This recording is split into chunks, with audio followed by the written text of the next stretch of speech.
Hi, good morning, everybody.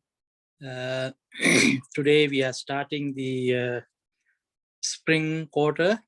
The date today is April 5th, 2021. Welcome aboard for the new quarter. And today's class, the title is BMN 612. 612, BMN 612, Seminar on South and Southeast Buddhism.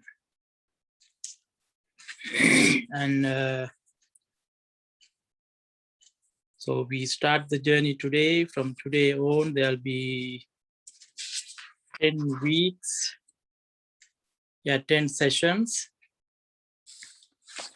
So as usual, what we are going to do today is to take an overview of the course, the syllabus and the goals and expectations of the class.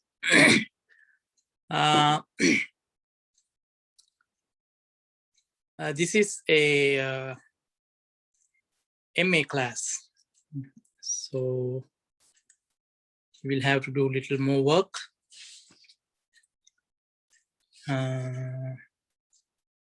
So the very first thing that you need to understand here is South and Southeast Asia. South and Southeast Asia. When you say South Asia, usually the countries like India, Pakistan, Afghanistan, Sri Lanka, Bangladesh, all those countries get together as Bhutan and some other small countries as South Asia. And then Southeast Asia is usually taken as the Thailand, Myanmar, Cambodia, Laos, Vietnam, and some other countries. But you mainly the Buddhist countries like Myanmar, Thailand, Vietnam, Cambodia, and Laos. So in this course, we are going to learn or investigate or examine the spread of Buddhism into these areas, these countries, these communities, these kingdoms, if you want to use that word, and how Buddhism became a prominent force, prominent religion in these countries. That is the main purpose of this course. So, but to begin with, we start with the Indian setting, because Buddhism arose in India, as you may know. And so we are discussing about the charismatic figure, the leader, the teacher of Buddhism, the Buddha. In fact, this week, the first week, the homework is based on Buddha's life, Gautam Buddha's life of the Buddha. I know you have been reading and doing many things about to learn about his life and all that today, but I'm giving you a new, actually a chapter of a book. I will, the school will send it to you in your email and as an attachment. I will discuss about it later. But when you look at the syllabus, hopefully you must have received the syllabus, and please go through it, and then you get the hang of it. The course description says this course covers the development of Buddhism in India and the way in which it spread into the Southeast. The interaction between Brahmanic practices and Buddhism is highlighted with reference to the practices in the various kingdoms and adopted Indian religious patterns. So, as it describes, we'll be looking at how these Indian Indian tradition spread into the other countries and got established in those territories, those countries. So after completing this course, you'll be able to discuss or learn, understand certain things, very important things. First thing is that you will be able to talk about the origin and of course the spread of Buddhism in India. To begin with, you have to pay attention to what happened to Buddhism in mainland. Mainland means where it started, where its origin was.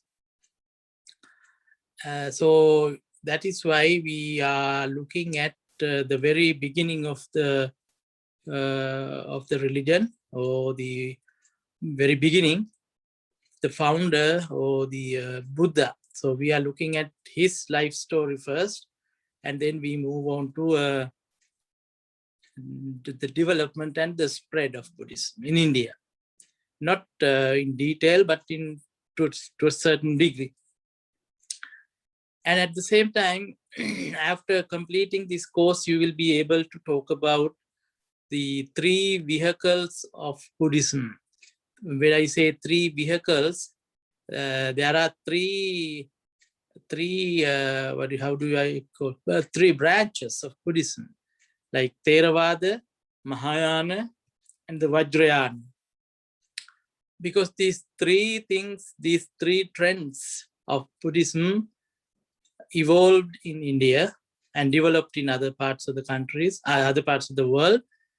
So we'll be able to look at the origin of this tradition in India and how they spread out into South and Southeast countries.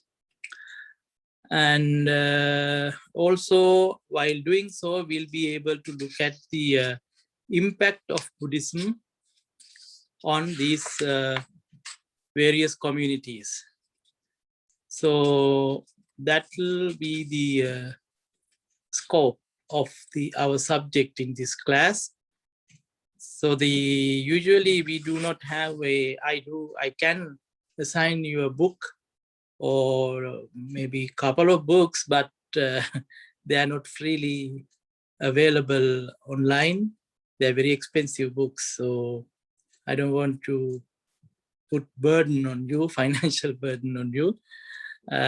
So what I would like to do is, in this class, I will provide you, I will make the handouts available, or some readings available to you somehow, either as scanned copies, or I might be able to give you some links so that you can download and read. So each class, you will be getting something for the week, and then you have to do homework with that material, the texts, basically the texts. So that will be the homework part. So there is no required particular text for the class, but there'll be in each class you will be getting a lot of things to read. And as usual, there is my telephone number and email. Email is the most preferable way of having contact with me. So if you have any questions or anything that you are interested in about this class, or any problematic, any issues, so please email me. And then I will try my best to attend to those emails. And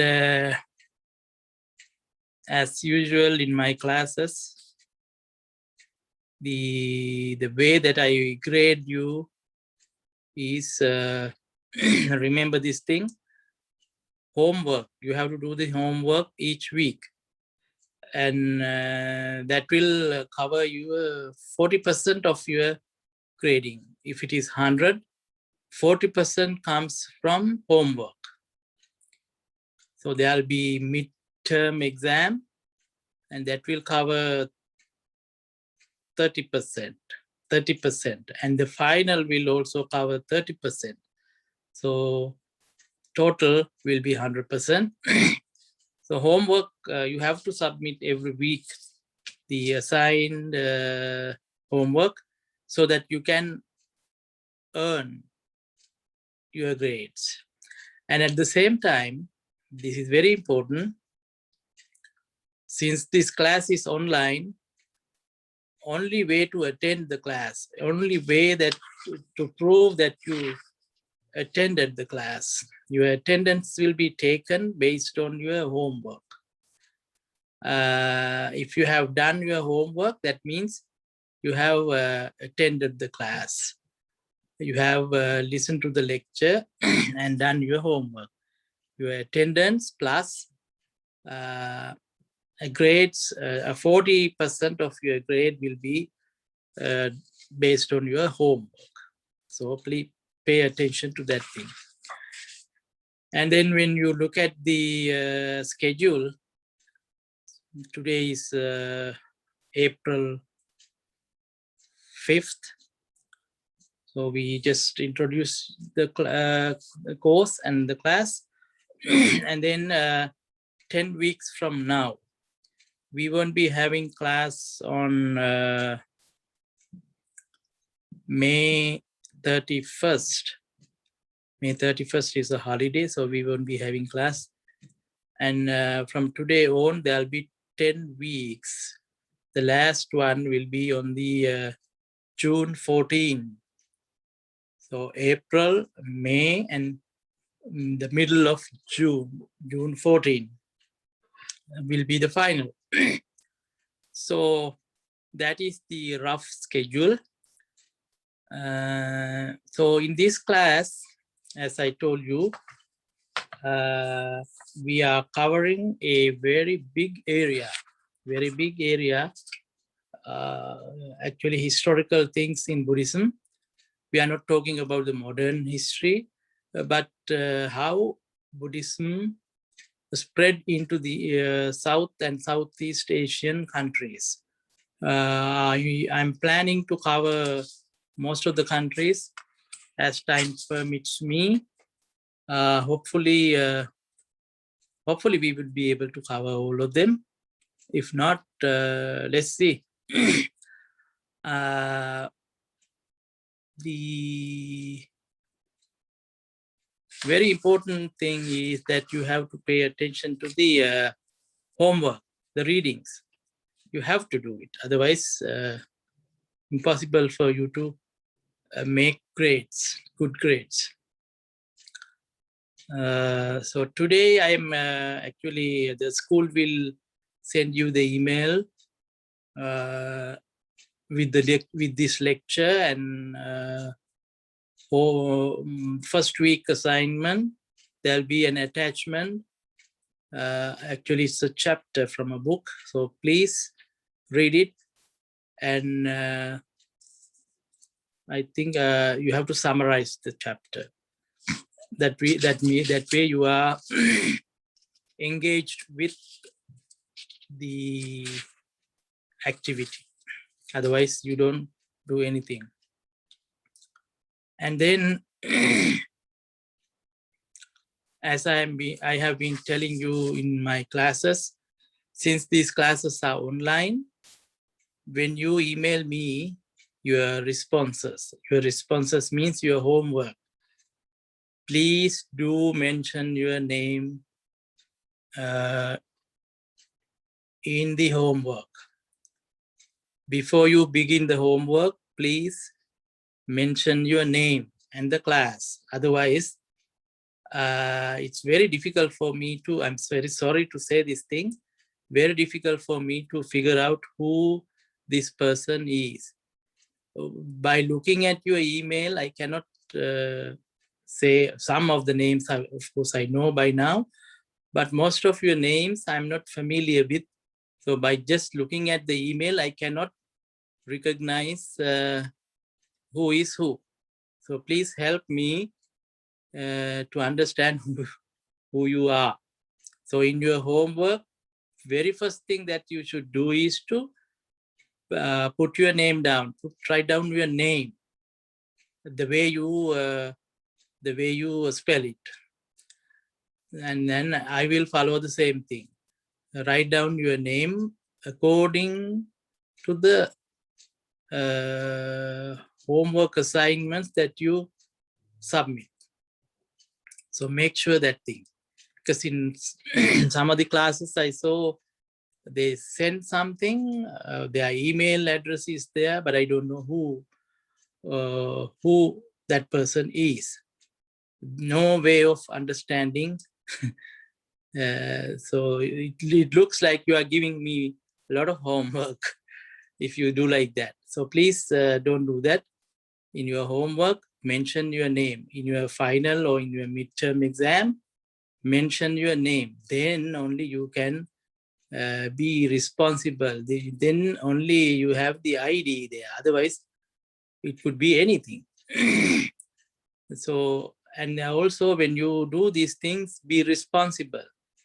Be responsible in the sense that when you submit your homework, be responsible, accept it that it is my work. I have done this. That's why you put your name there. So please do so. You are MA student, so you know the protocol in academic settings. So please do that. And that's all I guess I have to tell you today. So go through the syllabus. If it is not clear, please ask me whatever the thing that you do not understand. And you have to have a rough sketch now. What is this course going to be? Where are we heading? We are heading towards South and Southeast Asia, the countries. So we are like on a journey, on a pilgrimage to these different countries. And when you go on vacation or something, you are interested in, visiting beautiful places, sceneries, environment, historical places, and things like that. I do not have time to take you to those places. We will be just looking at how Buddhism went through these territories, went into these communities, and how Buddhism got assimilated with these existing traditions, existing conditions, and Buddhism, how Buddhism became a powerful force in these settings. That is the way that we are going to cover this course. So that's all for today. And today, actually, you have to do the homework.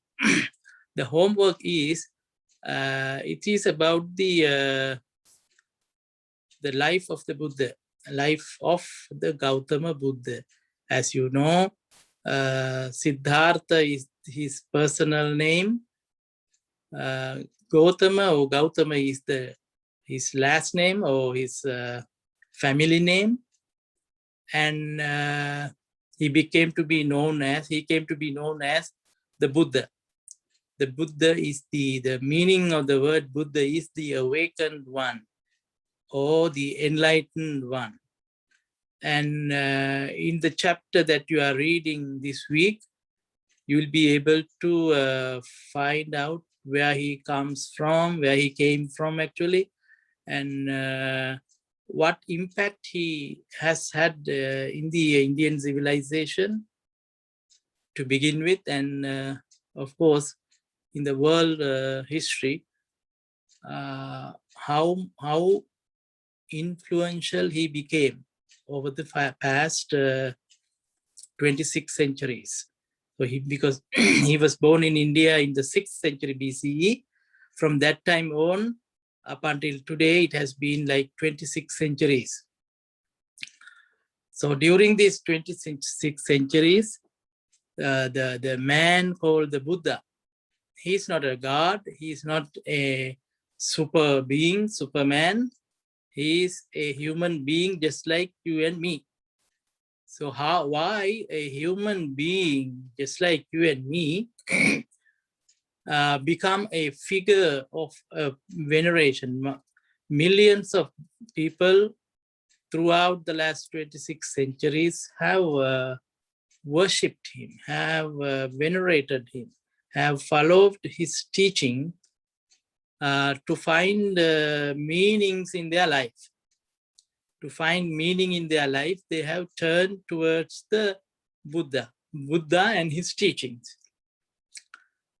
So, and in this class, we are trying to understand how these countries, when I say these countries, it means India, Sri Lanka, Myanmar, Thailand, Cambodia, Laos, and Vietnam.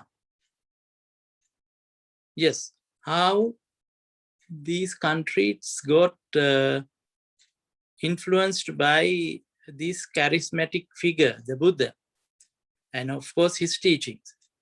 So it is relevant for us to start from the very beginning. Look at his mission, the Buddha's mission, his character, his biography, his lifestyle. So then only we can understand what he did in that setting and how much effective, how much influence he has yielded. He has how much influence he has made in the history of Buddhism. So that's why we are focusing on his life story this week. So you will get the reading attachment in your email. Please go through it and read it. It's just very simple reading. And as a homework, you have to summarize summarize in your own words. Whatever the things that you read in this chapter, put that into a summary. You know the meaning of summary. So please do so, and then email me your responses, as I told you, with your name especially. So that'll be it for today, and hopefully we'll be able to walk through this journey during these 10 weeks. I'll try my best to help you, and so please help me to help you.